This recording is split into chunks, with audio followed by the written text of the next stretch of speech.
एक बार एक चुड़ैल ने एक सुंदर सी लड़की से शादी कर ली। वो कैसे, मैं आपको इस कहानी में बताऊंगा। आप इस कहानी को बस पूरा सुन लीजिए। तो चलो कहानी की शुरुआत करते हैं। हमारे भारत के एक पश्चिमी गांव में एक सुंदर सी लड़की रहती थी जो बहुत ही पढ़ी लिखी थी और जिसका नाम था रेनू। बहुत ही खूबसूरत और बहुत बुद्धिमान थी। उसके लिए गाँव में बहुत सारे लड़के शादी के लिए आए थे, लेकिन वो पढ़ाई पूरी करने के बाद ही शादी के बारे में सोचना चाहती थी। एक दिन गांव में अद्भुत व्यक्ति आ पहुंचा जिसका नाम था विक्रम, और वो अंदरूनी रूप से बहुत ही ज्यादा आकर्षक था। एक दिन विक्रम गांव में अकेला घूम रहा था, तभी उसकी नज़र रेनू पे जाती है। वो उसकी खूबसूरती से प्रभावित हो गया और दोनों में प्यार की भावना उभरने लगी और दोनों ने शादी करने का भी निर्णय ले लिया। अब विवाह के दिन रेनू बहुत ही सुंदर से तैयार हुई और एक सुंदर सी दुल्हन की तरह दिखाई देने लगी। विवाह के दौरान गांव के लोग विक्रम के अद्भुत और विचित्र रूप को देख रहे थे, लेकिन किसी ने इस पर कोई ध्यान नहीं दिया। शादी के बाद रेनू के साथ विक्रम उसके नए घर पर गए। सृष्टि के बाद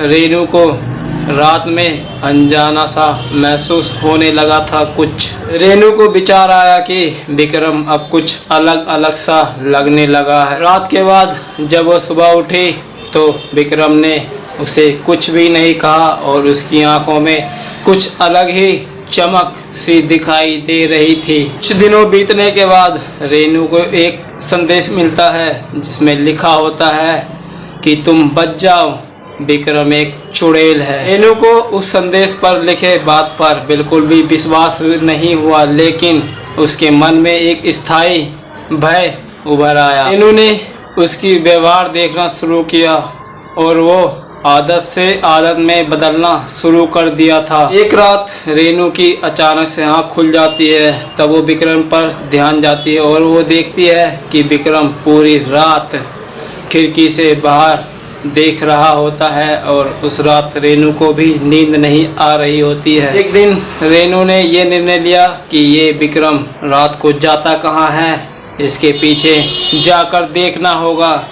जब वो विक्रम जा रहा होता है तो रेनू भी उसके पीछे चलने लगती है और वो देखती है कि वो एक पुराने मंदिर की ओर बढ़ रहा है। हाँ, एक महिला उन्हें टांगने की कोशिश कर रही थी। अब रेनू ने उस महिला को एक चुड़ैल के रूप में पहचानी और उसके पीछे पड़ गई। वो महिला रेनू को देखकर हंसती है और ताली बजाते हुए रेनू की ओर आने लगती है और आते ही बोलती है, ए लड़की, तू बहुत ही साहसी है, लेकिन अब तेरी जान का खतरा है क्योंकि विक्रम एक भूत है और वो तुझे एक चुड़ैल बनाने का योग्यता भी रखता है। उस महिला की बातें सुनकर रेनू बहुत ज़्यादा डर जाती है और वहाँ से उल्टे पांव भागने की कोशिश करती है, लेकिन जैसे ही रेनू वहाँ से भागने की कोशिश करती है वैसे ही विक्रम उसे पकड़ लेता है। उसने उसे एक भयानक रूप में बदल दिया और चुड़ैल के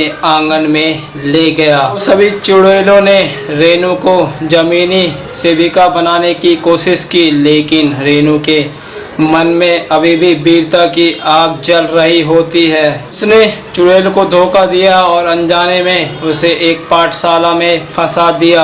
यहाँ एक पुरानी पुस्तक रेनू को उस चुड़ैल के खिलाफ शक्तियों के शिक्षा देने में मदद करने लगी। कई सालों बाद रेनू को चुड़ैल की शक्तियों के बारे में पूरा ज्ञान हो जाता है। रेनू को उस किताब से पूरी की पूरी शिक्षा मिल जाती है। वह अब तैयार थी अपना बदला लेने के लिए और उसने एक युद्ध की तैयारी की और वापस उस चुड़ैल के पास आ गई। रिया और चुड़ैल के बीच कई घंटों भयानक लड़ाई हुई। रेनू ने अपनी शक्ति का बहुत अच्छा प्रयोग किया और सभी चुड़ैल अशक्त हो गई और रेनू ने सभी चुड़ैलों को मार गिराई। उन चुड़ैलों के मारने के बाद रेनू अब विक्रम के पास वापस लौटती है, जहां उसने उसे एक स्थायी रूप से बंद कर दिया था। अब रेनू अपने ताकत का प्रयोग करती है और विक्रम को सभी गांव वालों के सामने प्रकट कर देती है। और रेनू ने सभी गांव वालों को बताया कि विक्रम वास्तव में एक भूत है, यानी कि आत्मा, और ये मुझे एक चुड़ैल बनाना चाहती थी, लेकिन मेरी किस्मत अच्छी थी। मैं एक पाठशाला में फंस गई जहाँ पर मुझे उन चुड़ैलों का अंत करने का एक पुराना पुस्तक मिल जाता है। उसको पढ़ने में मुझे काफ़ी समय लगा, लेकिन मैंने उन सभी चुड़ैलों का खात्मा कर दिया और मैं आज आप सभी के सामने हूँ। उसके बाद से गांव के सभी लोग विक्रम से बचने के लिए सतर्क रहने लगे, क्योंकि विक्रम एक आत्मा था, वो भी किसी का भी रूप लेकर कहीं भी आ सकता था। और तो और सभी लोग अब बहुत ज़्यादा ही सतर्क रहने लगे हैं। अब रेनू उस विक्रम का खात्मा कर देती है और गांव वालों के सामने एक बातें बोलती है कि तुम कहीं भी फंसो, तुम कभी हार मत मानो, क्योंकि अगर मैं उस समय हार मान जाती तो मैं आप सभी के सामने आज नहीं होती। मैं क्योंकि सांस ही थी, इसलिए मैं आज आप सभी के सामने हूँ। तो आप सब भी कभी हार मत मानना, चाहे कोई आत्मा हो या कोई छलावा। तो आज की कहानी में इतना ही। आपको ये कहानी कैसा लगा आप कमेंट में बता सकते हैं, और आप इस वीडियो को लाइक और चैनल को सब्सक्राइब जरूर कर देना। तो मिलते हैं किसी एक और डरावनी कहानी में। तो जब तक के लिए बाय बाय।